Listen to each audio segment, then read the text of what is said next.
You're listening to a 10 Minutes on Tuesday podcast for Propel. I'm your host, James Hacon from Elliotts. Thank you for downloading and enjoy.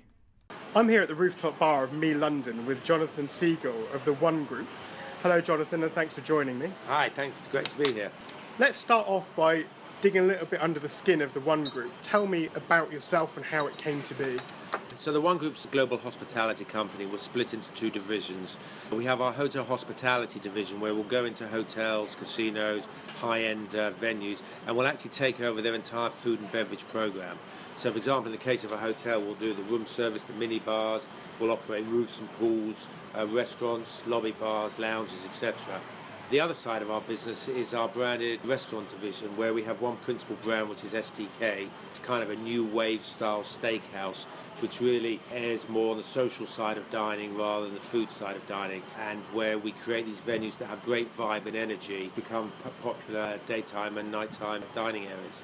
Great. So we're here at Me London at the moment, as I said. I presume this is one of your sites. So here we do everything in the hotel. We operate room service for 147 keys rooms. We operate the mini bars, and then this rooftop, this amazing rooftop with a fantastic view of the Thames and of the South Bank radio. In the ground floor we operate Marconi, which is a kind of a street bar, cocktail bar. We have a 200-seater STK steakhouse, and then we also have a 90-seater Italian Cucina Azzolina. So we do all of that, plus we'll do all the catering and banqueting in the basement. There's a 5,000 square foot event room with 6 breakout rooms where we'll do private dining, events, or fully catered functions. And within that model, it interests me particularly because I started my career in food and beverage within hotels. Were you employing all the staff and that's entirely your operation? So we operate this as a manager, effectively. The staff are the hotel staff, but they will work under our control effectively. So we'll actually come in as a manager. It's kind of the same way, James, as you have the property developers that have the flags to come in under a management contract. If you look at what's happened with the hotel industry over the years, in the 70s and 80s, the hotels realised they didn't really need to carry the assets, and so they did sale and lease back. Through the 90s and into 2000, they realised they don't even need to do a lease back and take the contingent liability of a lease on their balance sheet, and they just did management deals. So the majority of the deals today that are done in the hotel industry are with flags taking a management deal. Ownership still owns the property, owns all of the income, flag comes in and manages. We are doing exactly the same thing in food and beverage.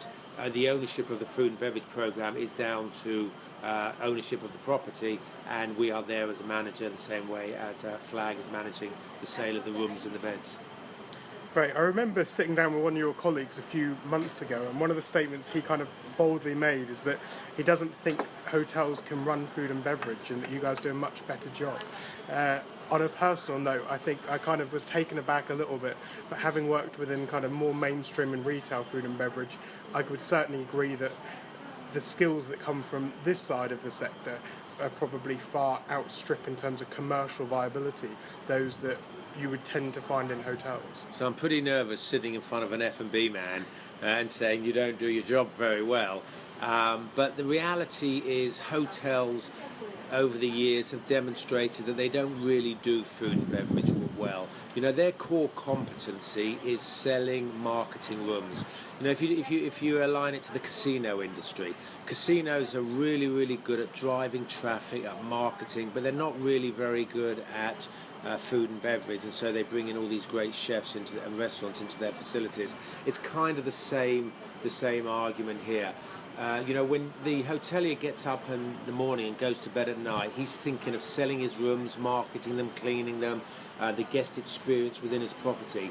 When we get up and go to bed at night, the only thing we're thinking about is food and beverage, the room service, the catering, the meals, the menus, and so we really get to trade to our core competency. One of the things we mentioned earlier was obviously the STK brand. It's an interesting model because I want to say it's your kind of casual concept, but in reality it's sitting in that space between casual and fine. It's probably contemporary with that kind of space. That's a great positioning.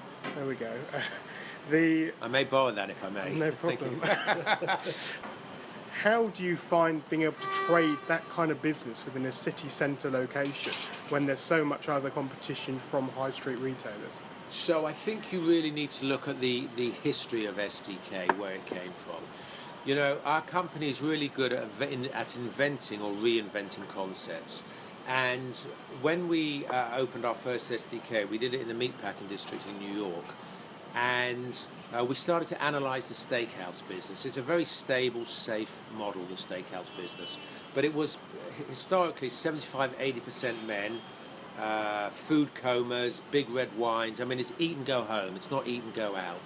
And so what we wanted to see is if we could change the paradigm. We wanted to see if we could take the business tie out and put the girl in, if we could take the business chatter out and put the music in.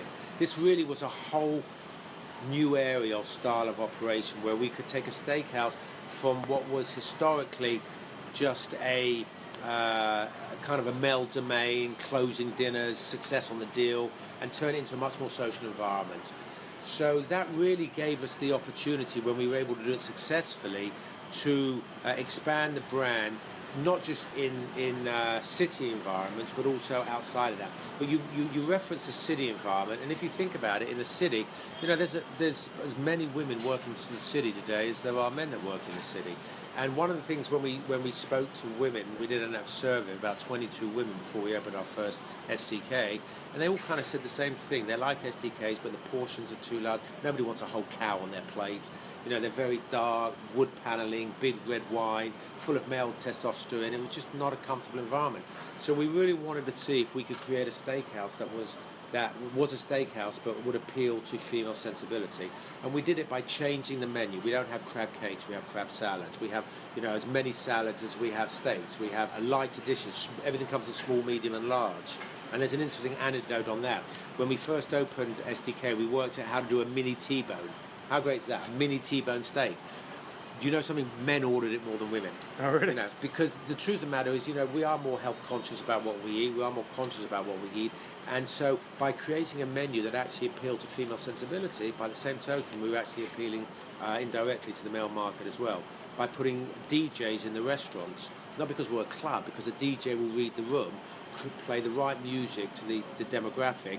And once people are engaged in music, two things happen. They become more sociable and the vibe and energy increases. You need a good mix between men and women to be sociable. An average SDK is 55% women. The average steakhouse is 75% men. So we hit on that balance. But as they become more sociable and the vibe increases, two things happen. People eat faster and they drink more. So we created these real social dining environments that really are contemporary, to borrow the word that you nicely used there, which really is like the whole new phase of dining. And we're in that phase of dining today. People want more from their night out. You know, it's very competitive, it's expensive to eat out these days. So people are looking for a little bit more than just a great meal. They want a great experience. And dining is about social, isn't it? We all got together as family, as kids, and we'd fight for that piece of bread and for that chicken. You know, I want the white meat, and I'm fighting my sisters for the white meat, and they're sitting there and they got it, and we're talking about what we did in the day. And really, dining is going back to that much more social and a social and fun experience than just sitting down and having a great meal. One of the things that really strikes me with everything you've said is that fundamentally we've talked about being from Jersey, but we'll say that fundamentally British one way or another. I'm completely British. There we go. Absolutely. Marmite, sandwich bread, Quaver crisps. Can't get any of those in America. Before reading all of the kind of the information you'd sent over before the interview, one of the questions I was going to ask is around how a Brit can transfer some of the learnings from here to the US and be successful there, because I think there's so many other people in our sector here actively trying to hit the US market right now. But it's kind of odd that you kind of did it the other way around. You moved to the US, set up another brand, and then transferred it back here. Is that right? So our company originated in the island of Jersey. The Modern Group has a leisure hospitality company. We owned hotels, bars, catering, coaching, cabaret halls. And, you know, I kind of saw that Jersey was under stress as a tourist destination, and we had a big investment out there. I didn't really want to come to England because I was nervous. You know, it's my hometown. I didn't want to fail here. So I thought, if I go to America where nobody knows me, I can maybe learn something new about hospitality. So you were looking for a New Jersey? So I was looking for New Jersey, yeah. So it's funny, when I'm out there, they say to me, where are you from? And I go, Jersey. They go, no, you're not, because they just think the world doesn't exist beyond the East Coast. So we went over. I went over to America, and I kind of took everything that I learned from hospitality in Jersey and in England. I wanted to translate that into kind of an American way. America's really good on service. It's really good on hospitality. It's not necessarily any better in England on creation of concepts or innovation, but it's certainly very good on service and hospitality. So I went to America, New York, one of the hardest cities to trade in the world. Didn't really know anybody.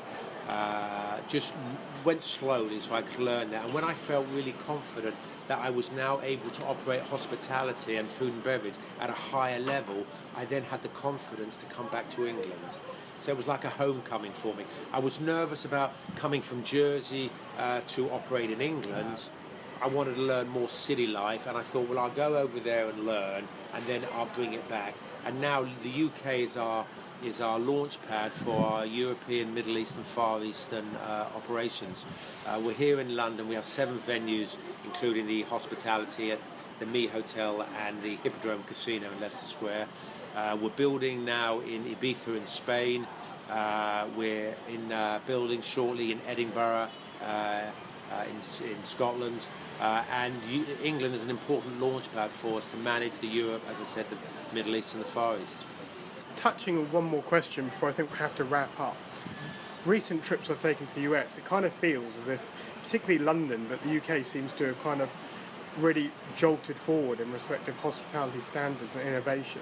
And I think we quite often would have looked to the US until a few years ago for kind of all this innovation and what we should be looking at next. Would you agree that we maybe have become a bit more innovative and might even be kind of edging over the line? You know something, I think England for a long time has led the way in innovation and in concept creation. You know, I always quote, and it's like a free quote for him, Tim Bacon's Living Ventures in Manchester. I was privileged to go around them a year or so ago, and any one of those venues could hold its head up anywhere in the world, and even in New York City or even in Las Vegas. And I think England's very, very good on concept creation. I think America's led the way on service and hospitality, and I now see a leveling out. I think America's learning to be more creative on concepts, and I think England's raising its game on service. So I kind of actually see a leveling out. I think the unique differences are always going to be cultural or community, so that things are going to, for example, in America, the way you operate in New York is different to the way you operate in LA. It's different to the way you operate in Miami, which the whole thing is completely different to the way you operate here in London. So I just think that there's always going to be those differentials from community or from culture, but in terms of creativity and operational and hospitality standards, I think, you know, there's pretty much a leveling of the playing field now. Do you think you'd say that service, you think, is still being driven in terms of probably better in the US? Do you think that's related to the whole tipping thing? Well, the tipping thing's an interesting thing. You know, the question of tipping's come about because of the dramatic increase in minimum wage. Most wait staff in America will be above the minimum wage because of the tipping system. But of course, what's happening is as the minimum wage goes up, so it's just effectively substantially increasing way above the industry standards, the return to the restaurant industry. So the restaurant industry is looking at ways of minimising that impact, and one of the ways is in fact just to increase the price by 20% and take away tipping. Jury's out. Danny Meyer, Tom Colicchio, Joe's Crab Shack, they've all eliminated tipping. They're pretty high-profile brands or operators. There are those that have come out. Chili's, I think it was, a mid-market brand, just came out and said they're going to stay with tipping. So the jury's really out on what's going to happen. But I tell you what I think will happen. I think if tipping does go away in America, we will see a reduction in the quality of service, because you have career servers in America that are earning, you know, high 5 and low 6-figure numbers. So you'll lose that, and I think that will have an impact on service in America. That's been really interesting. Thank you so much for your time. My pleasure. Thank you.